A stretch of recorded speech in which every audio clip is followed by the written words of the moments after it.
Saudara-saudara, salam sehat dan tangguh. Kita bertemu kembali di hari Selasa. Mari kita naikkan syukur kepada Tuhan sebelum kita melakukan pembacaan firman Tuhan. Kita berdoa. Ya Tuhan, hari ini kembali datang kepadamu menyapa, menaikkan syukur kami. Kami percayakan langkah hidup kami Tuhan yang pimpin dan bimbing. Sehingga kami menjadi orang-orang yang percaya, yang kuat dan tangguh dalam menghadapi tantangan ini. Bimbing kami dengan kuasa Roh Kudus-Mu dalam nama Yesus kami. Amin. Saudara-saudara yang dikasihi Tuhan, firman Tuhan hari ini di hari Selasa, 7 Desember 2021 bertajuk Dengar Firman Tuhan. Teks bacaan diambil dari Mika 1 ayat 2a, terjemahan baru Lembaga Alkitab Indonesia. Saya membacakannya untuk kita semua. Mika 1 ayat 2. Dengarkanlah hai bangsa-bangsa sekalian. Perhatikanlah hai bumi serta isinya. Saudara-saudara, ada satu kata bijak. Kita memiliki 2 telinga dan 1 mulut. Karena itu kita bisa mendengarkan 2 kali lebih banyak daripada berbicara. Itu diungkapkan oleh filsuf Yunani yang bernama Epictetus. Saudara-saudara, apa ungkapan bijak tadi? Artinya bahwa manusia memiliki tujuan yang lebih banyak mendengar daripada berbicara. Ada banyak orang yang mampu berbicara tetapi tidak mampu sedikit pun untuk mendengar. Mendengar adalah suatu tindakan yang memberi telinga untuk mendengar sesuatu yang baik, perhatian, dan serius. Mendengar bukanlah hal yang mudah untuk dilakukan, sebab banyak orang mampu berbicara namun tidak mampu untuk mendengar. Demikianlah Allah berseru kepada umat Israel, berseru kepada kita, agar kita memberi telinga kita untuk mendengar dan memperhatikan segala yang diperintahkan. Nah, saudara-saudaraku, melalui Nabi Mika, Allah menyampaikan pesan kepada umat Israel saat itu. Saudara-saudara perlu ketahui, Mika adalah nabi yang berasal dari Moreshet. Moreshet itu dalam bahasa Ibrani berarti Moreshet, yang dikenal sebagai Moreshet Gad, yang merupakan kota di tanah pusaka suku Yehuda pada zaman Israel kuno saat itu. Mika bekerja sebagai nabi pada pemerintahan raja-raja Yehuda, antara lain ada Raja Yotam, Raja Ahaz, dan Raja Hizkia. Dan Allah memberitahukan kepada hambanya Mika untuk menceritakan nubuatan hukuman bangsa Israel. Apa yang dilakukan bangsa Israel pada zaman itu? Saudara-saudara, Israel, umat yang dikasihi Allah itu telah berbuat dosa, melakukan penyembahan berhala. Mereka telah berpaling dari Allah. Perbuatan mereka penuh dengan kekejian dan kedursilaan. Praktek hidup asusila semakin merajalela. Bisa dilihat di Mika 1 ayat 7. Allah tidak tinggal diam, sebab Allah sangat membenci dosa. Dosa adalah dosa.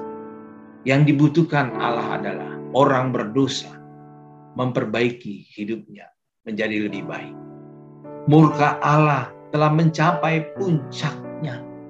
Allah juga menawarkan dirinya melalui peristiwa-peristiwa dahsyat seperti gempa bumi, gunung-gunung berapi dalam ayat 3-4. Allah berkuasa menyatakan dirinya melalui ciptaan. Itulah sebabnya Allah mau agar seluruh ciptaannya, terutama manusia, mendengarkan dan memperhatikan firman-Nya. Saudara-saudaraku, perbuatan Samaria yang berbalik dari Allah dan kesalahan Yerusalem diketahui Tuhan.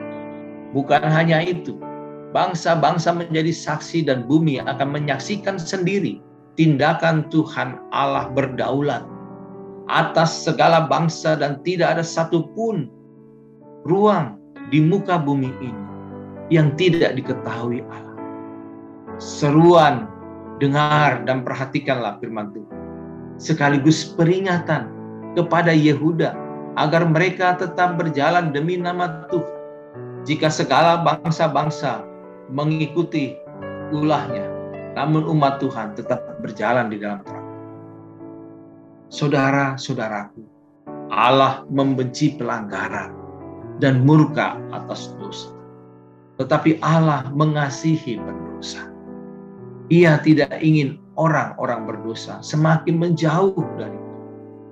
Katakanlah kepada mereka, demi Aku yang hidup, demikianlah firman Allah, Aku tidak berkenan kepada kematian orang fasik, melainkan Aku berkenan kepada pertobatan orang fasik dari kelakuannya, supaya ia hidup.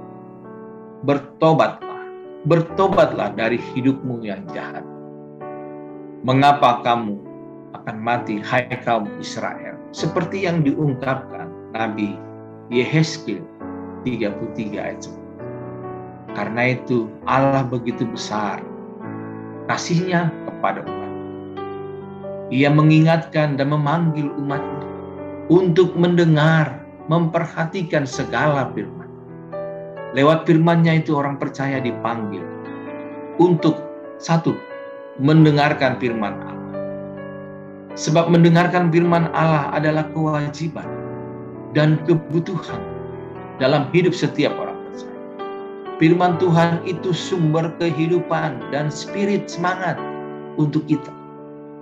Melalui firman Tuhan kita mengetahui apa yang patut kita lakukan dan apa yang tidak patut dan layak kita lakukan.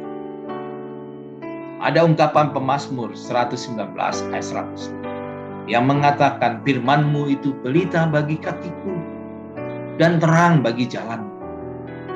Saudara-saudara, firman Allah itu sumber kehidupan dan kekuatan hidup orang percaya. Tetapi Yesus menjawab, ada tertulis, manusia hidup bukan dari roti saja, tetapi dari setiap firman yang keluar dari mulut Allah. Matius 4. Yang kedua, memperhatikan firman Allah. Manusia tidak cukup hanya mendengar, tetapi memberi perhatian penuh terhadap setiap firman Tuhan. Memperhatikan adalah suatu tindakan yang memberi perhatian penuh, memberi hati dan pikiran secara totalitas untuk fokus kepada firman Tuhan. Orang yang memberi perhatian kepada firman Allah tidak mudah goyah dan terpengaruh godaan apapun. Bagaimanapun kenikmatan yang ditawarkan dunia ini, ia tidak akan luluh. Seseorang yang memberi perhatian penuh terhadap firman Allah memiliki iman yang teguh, iman yang kuat, tidak mudah goyah oleh siklus.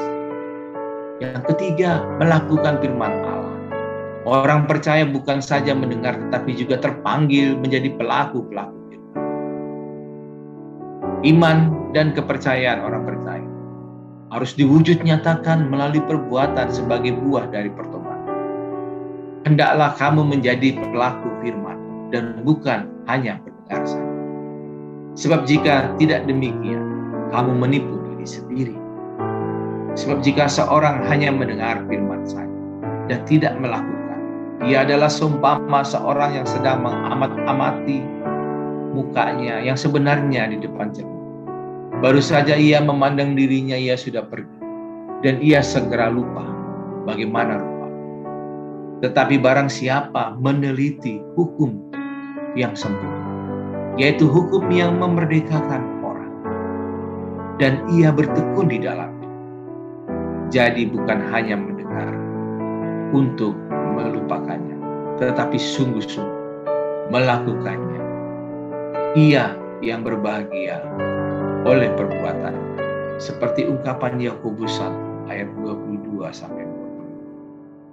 Kiranya Tuhan memberkati hidup kita di hari ini. untuk terus melakukan 3M. Yang pertama, M, mendengar. M yang kedua, memperhatikan. Dan M yang ketiga, melakukan firman Tuhan dalam kehidupan sehari-hari. Selamat pagi Bapak Ibu Saudara-saudara. Tuhan memberkati. Kita berdoa. Kami bersyukur dan berterima kasih ya Tuhan.